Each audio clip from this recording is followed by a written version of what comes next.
Oh, oh, hello, I didn't see you there. Oh, got a nice cup of coffee. Oh, Mandalorian cup today. Today I'll be mostly eating mini rolls. Yeah. Right then, so waffle today is going to be about celebration. I know. I've milked that titty very dry, haven't I? Cow's titty, I mean. Very nice. Right. So, what I'm going to do first is talk about Hasbro, the Hasbro interview. Now, I didn't film it. Sorry, I shouldn't talk with my mouth full. So I didn't film it. I kind of wish I had done, but I think I got better answers. They're more open for not being on the record. But there are my questions that I asked. So I'm going to go through the question. I didn't get to answer all of them because we were in conversation about other things as well, which was pretty good. But Whitney, thank you, Whitney. She got us. She arranged the interview, and it was really good. I really enjoyed it. Nice to meet him actually. So we met Chris, we met Patrick. Yes, Patrick, and Patrick was very nice. Better than he usually comes across in the live streams and things like that. But Chris was very, very down to earth. And so I asked, do you get around the shop floor? Have you seen the love of the vintage Star Wars and things like that? So they agreed, and I asked them what they actually collected. Now Patrick is a new collector. We kind of knew that, didn't we? He said, oh, he just collects modern. But I says, well, basically you just get one of everything anyway, don't you? So, kind of, yeah, I think. Now, he says he is married and he's got 2 young kids. So, yeah, I'm not so sure what that collection will be about. But Chris was collecting vintage. He's collecting vintage, and it's funny because he kind of said he had 95 and he only needed yak face. And I had yak face in my bag. Got it out of my bag. He says, how much do you want for it? So I sold it to him. I'm not going to tell you how much. But yeah, I got enough that I wanted. He had a good deal. Cheaper than they would have got on the shop floor, because that's what he said. He went around the shop floor. He's been looking for one, and it was cheaper than on the shop floor. But that's obvious because the vendors on the shop floor did have a lot to pay out. I think it was £2,000 a table. So yeah, so kind of break the ice question there. The one question that I really wanted to ask, I didn't ask for some reason. I think I got distracted.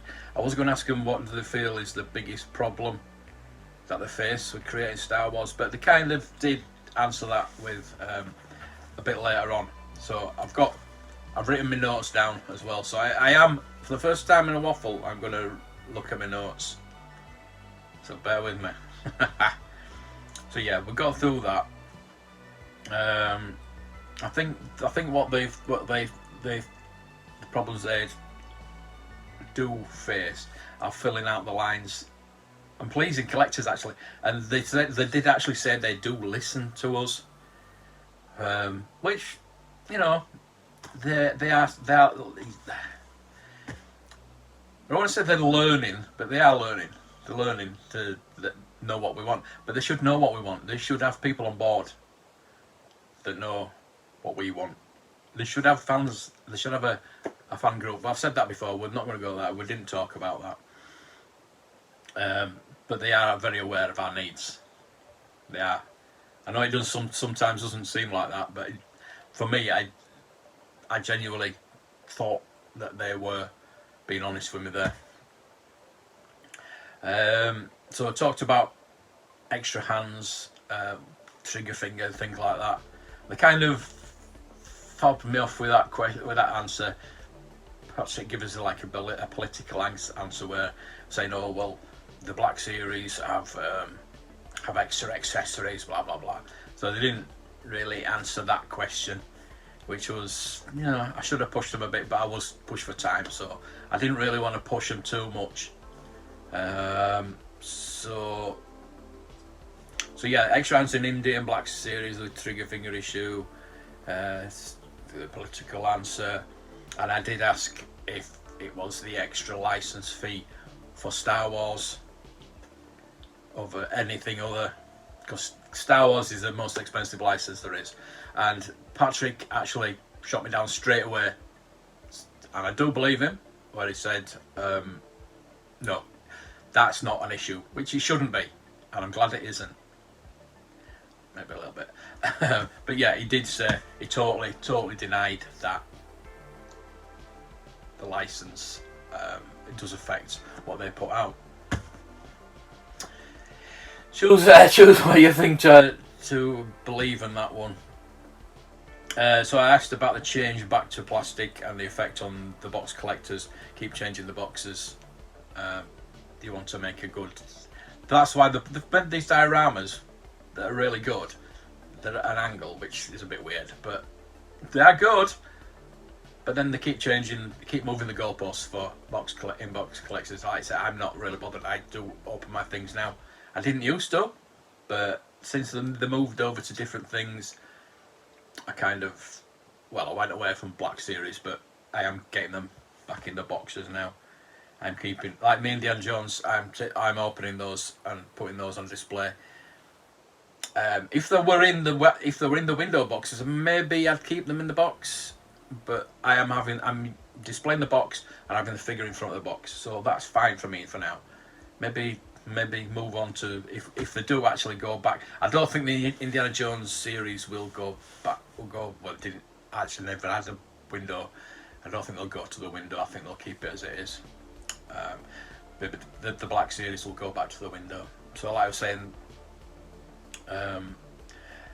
but they seem not to take this on board. Maybe they expect everybody to open them.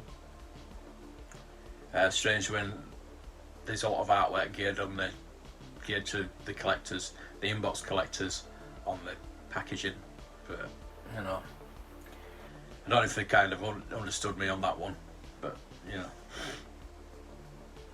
I did ask about the face sculpts. They're so good. These what they showed in that panel and what they showed in those cabinets, the face sculpts were unbelievable. And I asked how they've got them so good, and I said, is it an updated software? And they said yes, it's just purely software. So that goes down my another route of designing, not really just all being on computer now, which is a bit of a shame. What would they do if the computers went down? I don't know. So we could do with like some old school designers in there. The indie line is reliant on the upcoming movie, apparently. I asked them, with the history of the merch for indie not being doing too well, did you see any issues with the amount you wanted to release? Because they seem to release a lot, and I hope they're not just going to dump it all on us and then leave it. I think they need to spread it out. So I said to them, did they see any issues? So the indie line is reliant on the upcoming movies, apparently. Patrick is very excited. He is very excited by the line. He loves indie more. Like me, he loves indie more than Star Wars. It's just a fact. That's why I've gone all in with indie. Star Wars I can leave, which, yeah, it's funny because I've got all the vintage, but not the Black Series, which I don't know. But I want to get all the indies. I want to get all the indies. I'm all in on that one. You know that.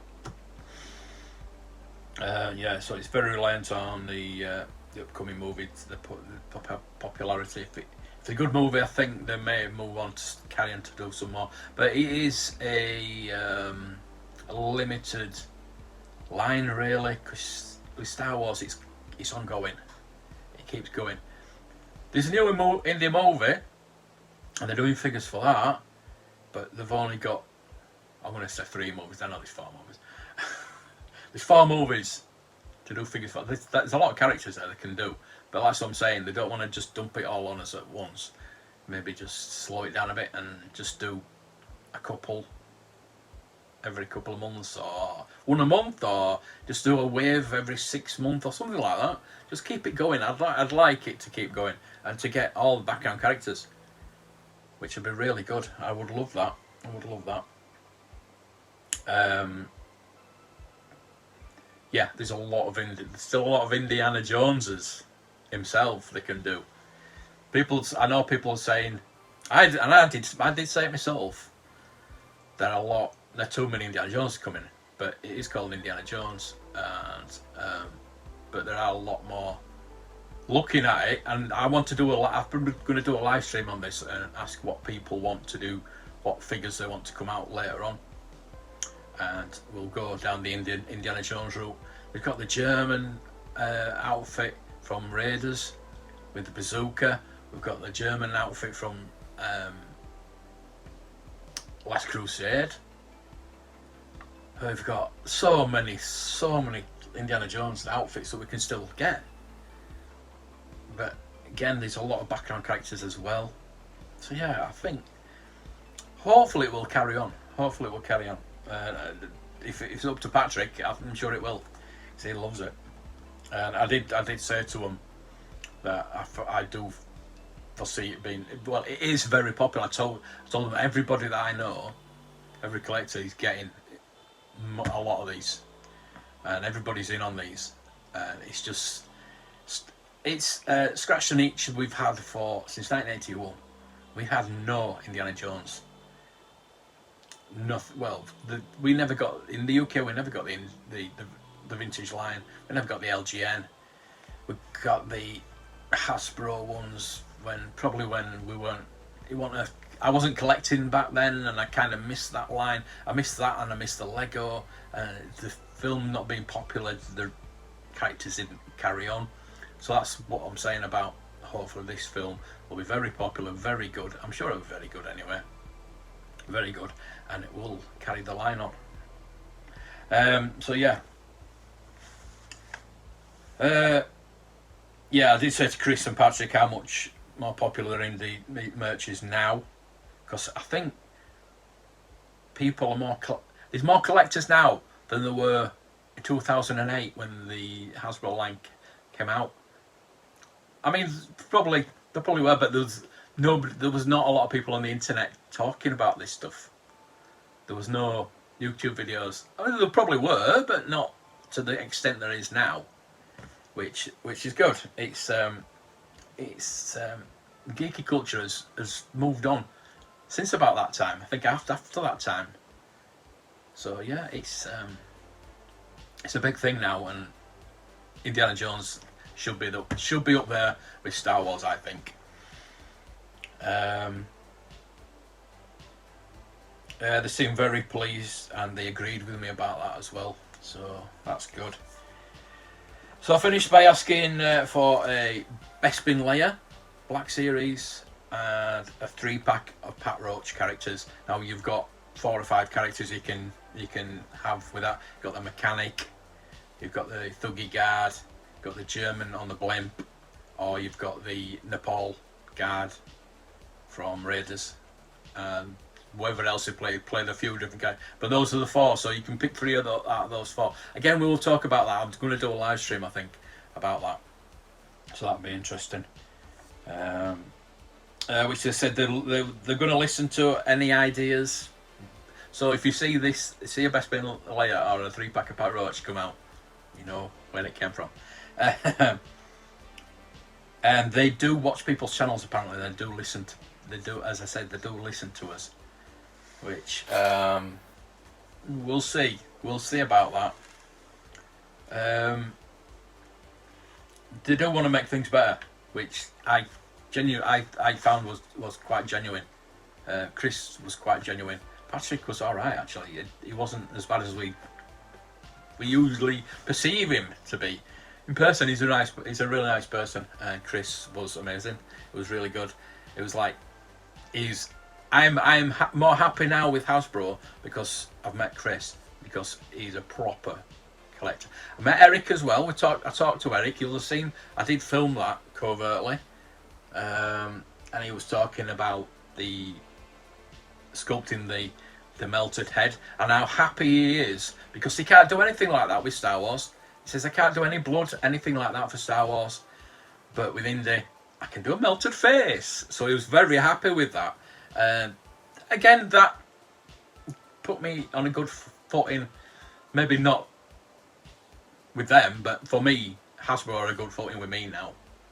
That's why I'm not going to slate Hasbro as much. I'm still going to be honest, open and honest. And if they do things wrong, they're still going to get it. I'm still going to moan about it, obviously.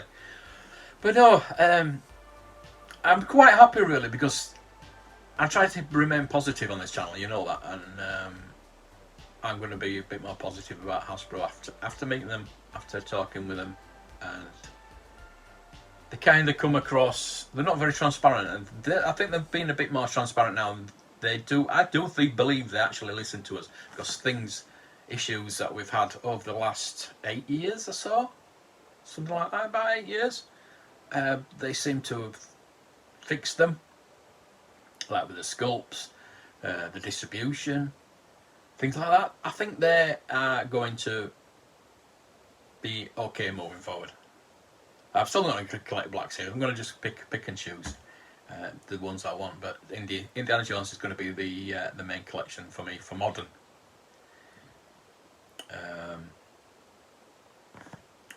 Yes, and then I sold Maniac Face to Chris. So that was a very, very, very good interview. And again, I wish I had filmed it, really, but never mind. So hopefully we will get that Pat Roach 3-pack and the Bespin layer, because that is the only layer that I've not. Patrick did say the Bespin gown layer, not the Bespin escape, because we have done that. I says, I know you've done that, yeah. So that's the interview with Hasbro. So what I'm going to do now, we're going to go over and look at the merch that I did pick up. The things we got from Celebration. We've got quite a few bits, so this is going to take a while. We did get some Indiana Jones, not these ones, but we did get three of the Adventure series and 3 of the retros. But we've seen them already. We did get the Indiana Jones poster from Hasbro. We had to queue up for that. But as I was there for the interview anyway, I thought I'd queue up and get it. So I was near the front. These are going for like £50. So I'm gonna leave that there. That looks pretty good. Right, so I did actually find a blue smocked Ugnaught just for the experiment where you know how hard it is to find a blue smocked Ugnaught these days. So we've got one, and I think it's already changing colour. I don't think that is going to go purple. I don't really want it to, but for the sake of the experiment, I think we're going to have to let that go purple. So maybe a time lapse on that. Oh dear. Right. So I was doing the challenge. It was going to be £100 challenge, but I went back down maybe to £50. This was up for £60. It is the solid. You hardly see solid bellied Tauntauns these days, but not one in this good condition. The limbs are really stiff. The saddle, there's no splits or anything like that in the saddle, or the reins either. So that I had to pick up, and that was £60. But I said, will you take 50? Because it was Toys of Tatooine. So check out Toys of Tatooine. It says I couldn't pay by card, so it says, have you got cash? And I had £49.90. So this went for £49.90. So I've put this on eBay. The starting bid is £50. Whatever profit I get from this goes to charity. So go check that out. I'll probably put the listing. Check my eBay's listed anyway, so go check that. I was going to put this in as well, to the challenge. You can see it's a mail away. I don't know if I'm going to keep this. It is. Oh no, it's not sealed. Sorry, I thought it was sealed. But for this was £10, and this was the Kellogg's. When the Power of the Force came out in 1995, this was a mail away on. Well, it was a mail away on the Kellogg's cornflakes. Believe it or not. So it is hand installed. We never got that on the vintage line, so that was one of the first, the first mail aways. Tell you what, it could definitely be resealed because that is still sticky. Looks like the original sellotape there. It's a bit yellowed, so yeah, that can go back in there. So I got that for £10. Now, I haven't put that on eBay yet, but if anybody wants to pay more than £10 for that, please feel free, because I would like to keep it, but if I can get money for charity for it, then so be it. You might have seen on one of my videos that we went to the Vintage Rebellion podcast, and they do a game crap section. Look at that. $1.59 for a bit of soap, and it's 1981. It does say 1981, and it's Princess Leia soap. Andy Preston got this, and it did actually win the game crack section, and that's going to go in my collection. That's going to go on my Leia shelf, so that's good.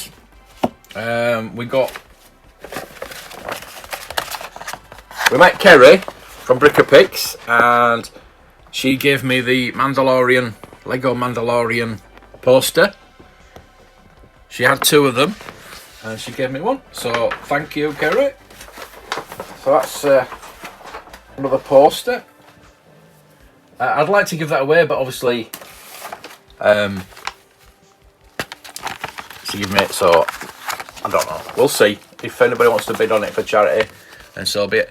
The Vintage Rebellion podcast, as I said, I got everybody's autograph. There's Andy Preston's there. There's Andy Spoons, Jason, Mr. Palatoy. We got Pete. And we got Matt Newbold was there as well. So we got Matt Newbold's on there as well. So yeah, I want to get that framed. I definitely want to get that framed. Every month since 2014. That's coming up. We're coming up on 10 years next year. Wow.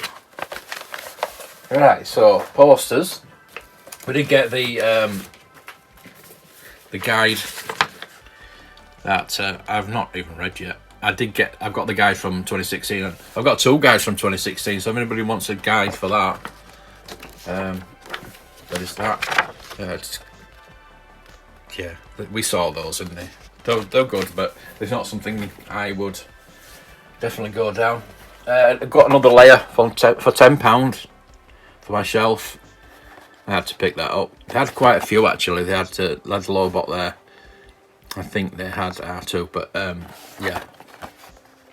Tiny little layer and a massive weapon there. The Stormtrooper blaster, but very nice. I love these cards. I mean, it's a trilogy collection, but it's obviously the vintage collection, the original vintage collection. So there is that. I'm delving into my bag now.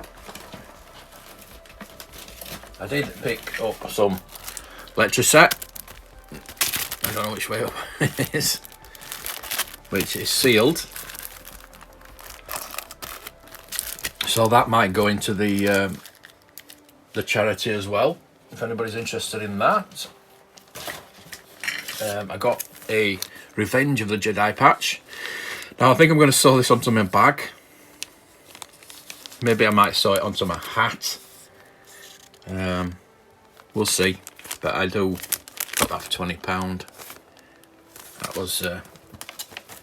That was well worth it. I was trying to find a Blue Harvest patch, but there's no point. I've got the hat now. I've also got Haluk, not Endor, as it said on the board. Well done, Hasbro. Jedi Knight outfit, £10. That's, I think the sticker's on the thing and not on the, yeah. So that's really good. And it's a pallet toy as well. So that'll go into my, I've got a bit of a card backs collection as well as layer. There's my speaker badge, and I've got all the day badges unpunched as well, and they're on eBay at the moment if anybody's interested. I think they're up to £56.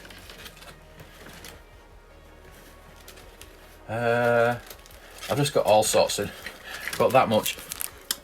Gav from Vintage, Leicester Vintage. Let's get these off because I want to get these framed. He's done the first 12. He did the first 12. These were a giveaway.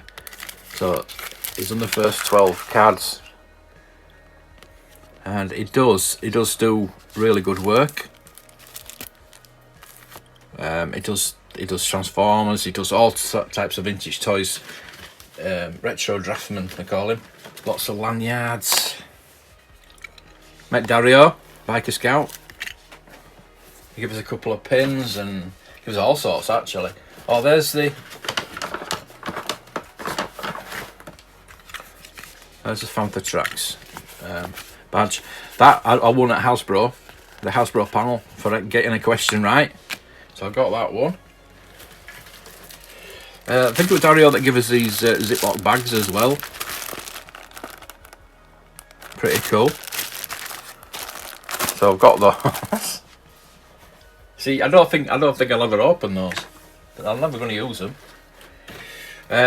We've got the Red 5 from GW. Just advertising it. My book's not come yet, but hopefully it will come sometime. Oh, there's a sticker as well from Dario and another Panther Tracks.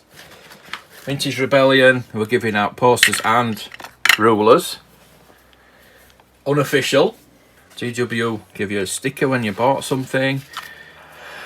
We met some nice people. Imperial Air Force to give us this patch. So again, that could be actually put onto my bag. Another podcast there. We got this little. There's actually some matches in there. Uzai, look at that. That is pretty cool. But I could do a little section in my cabinet about sexy top trumps. Look at this. Lobot's mum. There we go. Lobot's mum. Wishes he was dead 100. Smells like a fish. I'm not that bad. Lobot's mum. She's said it's okay for Lobot to come around to blow my arcade one up. Bum wiping skills. Then whatever it is. Blue Stars, Klaatu, Lobot, General Merdine, and Luke Skywalker. So we've got little top trumps. There we go.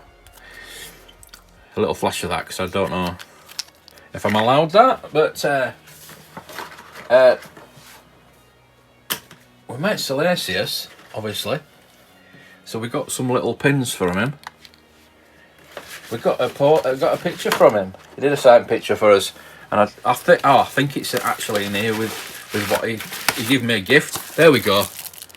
Yeah, my Bible. So Salesius he signed a picture for me. It's to give me some pins, and he also gave me Over School because you're my boy. I've never seen it, so I'm going to watch it.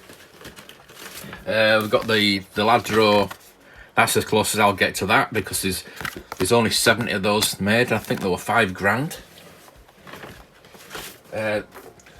I got my autograph from Celebrity. I said Celebrity Inc. I thought it said Celebrity King. So we picked that up. Michael Sheard, Mr. Bronson from Grange Hill, Hitler from Last Crusade. I was in Doctor Who a few times, but obviously it was Admiral Ozzel. And they did have a few of these, but Celebration 2 picture I thought was the best. The thing is, there was a couple of autographs I wanted to get. Felicity Jones and Michael Sheard, and I thought I'll get Michael Sheard as he's passed away. I will not get him on a figure. I might. There's a possibility, even how slim it is, that I'll get Felicity's autograph on a figure. But there was the COA and a Beckett certificate. You can't get better than that, can you? So we got that too. Ballpark Princess, they did an amazing Princess Leia, which I would like to buy. I'm gonna have a look on their website, see how much it actually is, and just, you know, not be able to get it. We've got another Vintage Rebellion doofer there. What else we got? Oh, we got this as well. I was in the queue with for Ashley's autograph, and one of the robot builders did this little pin. Very nice, absolutely brilliant. I'm just going to the bottom of my bag. There's another roller there. I think that's about it. There was just so much. There we go. Red 3 standing by. There's just so much to get. Oh, there's another badge there. They're just endless. People just giving away stuff, and it's just. Oh, there's the code to get in the draw for the platinum R2D2 Lego Platinum R2 was worth 30 grand, and I've not entered it. I should do. I wonder if it's still active. When's the 17th? And what day is it today? 20th. I've missed it. Available online until 17th. Damn, missed it. Anyway, I'm a bit gutted at that, actually. But I think that's it. I think that's all we got. I've got stuff all over the place. If I find something else, I will add it. But yeah, back to me. So yeah, that was the merch, and this T-shirt is one of the merch as well. I think Dave Filoni was actually wearing one of these T-shirts. I noticed that afterwards, after I bought this, but I thought there was a lot of T-shirts I wanted to get in the merch store. There were a lot. There was the Blue Harvest one, obviously. I've got a lot of Blue Harvest merch. This Ahsoka one. There was a Revenge of the Jedi, which I should have got, I think. But you can get those anywhere, can't you? I don't think they've got Celebration on the back though, like this one. But yeah, the overall thoughts about Celebration was. We went down on the Thursday, and it was so hard to get my speaker badges. I had to speak to 3 people. And they were going to fob me off, and I said, no, I want to speak to a manager. Can I speak to a manager? And he sorted it out. I got the speaker badge, which I kind of needed. The thing is, I think they weren't going to give me a speaker badge because I paid for the 4 days, and I didn't need to once I've got the speaker badge. But I'd already bought them when I got speaker badge. And if they'd have said to me, well, you don't need to have the 4-day ones now, you can just have a speaker one. So that's all I used all week, the speaker one. So £300 wasted there. But I've seen a certain YouTuber, I'm not going to name him, was saying, oh, I'm waiting for Lucasfilm to give me tickets to go to Celebration. It was like in a faux background and in front of a green screen that was an airport. And he kind of said, "Oh, I wanted to go to Celebration." Well, I left him a comment saying, "Get off your ass then, do something." There was no media passes. They weren't giving media passes out. He had to do something. Had a fan table exhibitor or a speaker. I was a speaker, so I just laughed at him. So to get there was no, like I said, there was no media passes. You had to do something. There's so many YouTubers out there pretending to be media, which, you know, I'm not media. So I thought I'd do a panel, and I did. You've seen the panel, probably, hopefully. So I said, get off your ass and do it, and do something, and then you get a badge, and then I still paid. I didn't need to pay, and I still paid. So there we go. So the organisation was absolutely shocking. first couple of days. Yeah, they kind of said, "Oh, you need to go back to the person where you." Because I had the email saying, you know, I've got speaker badges. I'm speaking tomorrow. I wasn't going to go away without it because I knew I wouldn't be able to get in the room if I didn't have a speaker badge. They wouldn't just let me just go up on stage without this badge, my ID. And so I stood there and said, I waited till I got one, and I got one, which was brilliant. When I got it, eventually. And then we went into the pub, met Vintage Rebellion guys, and we had a few drinks with them, went for a Chinese with them, that was brilliant. But then the Friday, we started off in the queue for the VIPs, but obviously Paul couldn't get in with the VIP because they wouldn't give him even though I asked for 4 speaker badges, they only give me 1. So I could have done with getting Paul one, but he has a mobility issue, so they give him this little M badge to put on his ticket. So he got in better. He got in areas that I didn't get in. He got in, like, he jumped queues because of that, which was good. It was good because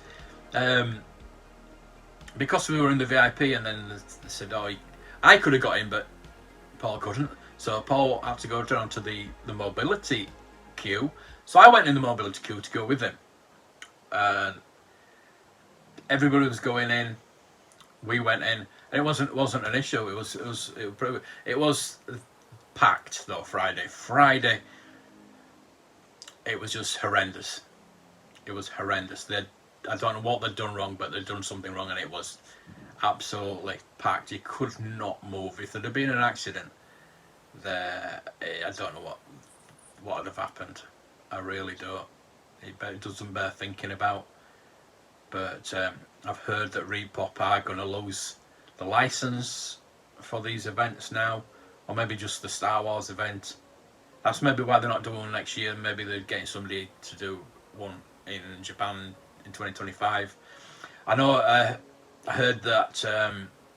We heard that it was going to be Japan 2025 earlier on, because Paul was talking to one of the technicians, and he said they're going to leave it next year to get some new sets built, get to Japan. So we knew before the announcement. That's probably one of the only things that we knew going in, because when you're on the floor, you hear nothing. You've got to be in one of the panels to hear anything. We didn't hear. We were getting text messages from people saying, "Oh, about this." Well, we didn't know anything. We were in panels. We were shopping. We were doing other things when all these announcements were going off. And he could not get to the live. I never got to the live stage neither. I would have loved to, but it was just you had to do one thing or the other. There was like the scheduling was really bad as well, because there was like a collector panel on that you wanted to watch, and then say between 10 and 11 there was a collector thing, and then there was a podcast thing at 11 where you had to go one end of this massive XL is massive. You had to go from one end right to the other, but obviously you had to go early to queue up to get in. So the scheduling could have alternated it a bit, I suppose, but they were just cramming everything in, and there was just so much happening all at once, and with it being big and crowded, it took you so long to get from one place to the next. So you really, like I said before we went, it's alright to schedule it, but that schedule goes out the window totally. You can schedule it and you think, oh well, I want to go to this, so you go to it and you can't get in. So what do you do then? Your schedule's out the window. So that was one of the issues. I mean, the good thing about that though is that there was always something to do. Always something to do. He wasn't bored. He wasn't bored.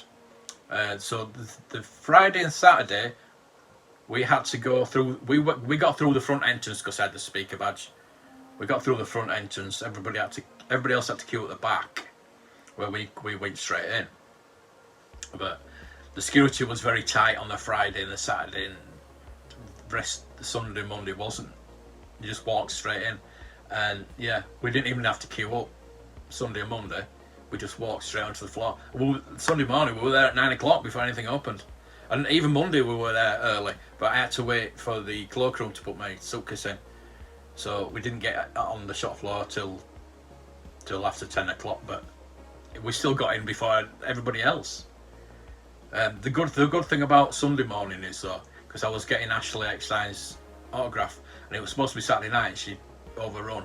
So I had to go first thing Sunday.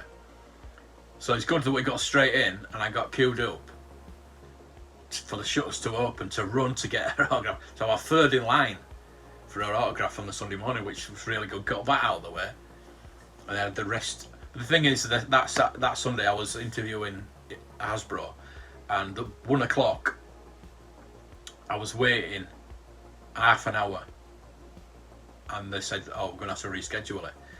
So they rescheduled it for 4:30. So that from 1 o'clock to 4 o'clock, it was just a waste of time. I went and got the Indiana Jones poster. So all in all, fantastic event. Not once in a lifetime event because I've been twice. I felt like it was better this time because I got to have a lot of panels. Not the main panels, the collector panels, and the Blue Harvest panel and the podcast stage. That was better. That was a lot better than last time. I remember the podcast stage being on the shop floor last time, which wasn't the best. But they put them in the rooms this time. So there were a couple of rooms. There was like the VIP room. There was the forgot what the other room where the Blue Harvest was. So there was like different sizes of rooms, and then there was a big panel. So the only big panel we got into was Hasbro panel, which thanks for Hasbro for that. So yeah, all in all, very very happy that I went. Would do it again in a heartbeat. Would I try to schedule it a bit more and try to do a bit more? It was very hard. I mean, I was well aware before I went that all this was happening all at once, but it still took me by surprise. And I mean, there were some parts of the place I didn't even go to. It's like there was an Ewok thing, and there was an Emperor's Throne. I didn't even get to film that bit. I'm not really interested in all that lot. Like the speeder bike and the jabber. I've seen all that before. There was not any real things like 2016. They had all the Rogue One outfits, all the Rogue One stuff. The official, the ones that used in the movies, the proper props was actually on display. There was nothing like that, apart from the Rebels stone that's going to be in Ahsoka. I think that was actually from Ahsoka. So that was about it. That was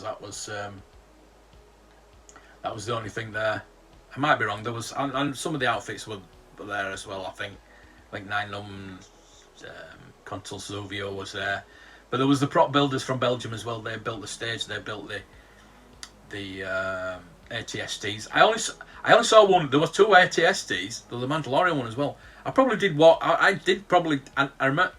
I can't remember seeing it, but I walked past it, and it just I was looking at the shops, and the shops. Yes, the shops were brilliant. Joe and Gav were there from Leicester Vintage. I've met them a few times. Yub Nub was there. In Demand, which I sold out. They got battered. I'm so glad I got my Indiana Jones figures on the Friday. So they went. I was saying earlier, they are so popular. They went just like that. There was a couple of the retros that I didn't get, which I don't know if they did have. They might have gone straight with the Sean Connery one. I don't know if they did have any, but I got all the retros. I got the figures that I wanted. It's so good. I'm so glad I did, because they'd all gone. Most of that in demand was battered by Monday. Sunday and Monday, they was just battered. There was just nothing left. GW acrylic was there. I still haven't. The thing with GW last time, I think that's why I needed a suitcase last time, because I bought so many GW acrylic cases for my signed figures. So I've ordered 3 cases. I bought one of those there. When I got Ashley's autograph, I got a case straight away, put it in there. I didn't want to get it smudged or anything. Put it in there, got it in the case. But I have ordered 2 more cases for my signed figures and one case for my Dave Prowse figure. But the good thing is they offered free shipping before midnight on the Monday after the event. So I'd ordered it when I got back. As soon as I got back, I ordered it. I got free shipping. Still hasn't come. Waiting for it. But yeah, nice I got free shipping, because that is one of the things. It's alright, you're buying them, then there's VAT on them, and then there's shipping, and then you're thinking, oh. So half the time, that's why I don't buy a lot of GW, because of the shipping. So to get free shipping was really good. And I didn't have to carry it. I didn't have to shove it in my suitcase and carry it, which that really helped. Really helped. So I'm looking forward to getting those cases. So yeah, what else was there? There was Toys of Tatooine. Most of the guys that I knew, most of the guys in the shops. It was amazing. Yeah, so it was nice. And yeah, we met some lovely people. Lovely. I'm not going to name everybody because I'll probably forget something. And yeah, but yeah, Kerry Bricker Picks, fantastic lady. Went for a meal. Me, Paul, Rosaf and Kerry went for a meal at the O2 on Saturday night, which was amazing. Met a nice couple there on the next table as well, which we were talking to them as well. It was unbelievable. It was unbelievable. So if it ever does come back, I don't think he'll come back for a long time. We've got Japan next, and then it's going to be in America for the next 3 or 4, I would have thought. So it's going to be in the next decade by the time we get it back. And it's XL was alright. It's kind of central. It's not too bad. Half of it was unused, unfortunately. It's such a big place, and it was like one area was used and the other area wasn't used. So there's a lot of empty space there. So that could have been more utilised. But like I say, nothing serious happened, which is good, but he could have done. Safety regulations probably adhered to, hopefully. But yeah, it just surprises me why there weren't more 4-day passes. If there were more 4-day passes, I think you wouldn't have got it as busy. Because if you're there for 4 days, you're going to spread it out, aren't you? If you're there for 1 day, just selling more 1-day tickets than 4-day tickets does not make sense. Because if you're there 1 day, you're gonna be rushing around cramming. So like everybody wants to be there the first day. It was Good Friday. It was absolutely rammed because people want to be there the first day. And they were talking to a few people who were just there for the Friday. You can't do everything. I didn't do everything in 4 days, so you can't do everything in 1 day. And we did expect Saturday to be busier, but it wasn't. But I don't know if they sorted the issues out. It might have been a bit of an issue on the Friday. But anyway, it was well worth it, and I really enjoyed it. And I hope you enjoyed me waffling on about it with my coffee. So, crammed a lot in this video. Thank you for watching. Really appreciate it. And hopefully we'll be going to the London Comic Con soon. I'm trying for media passes on that one though. Right, thank you for watching. See you next time. May the toys be with you.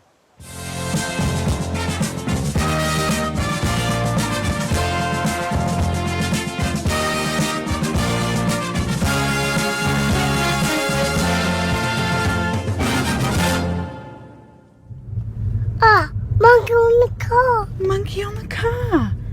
Fuck off.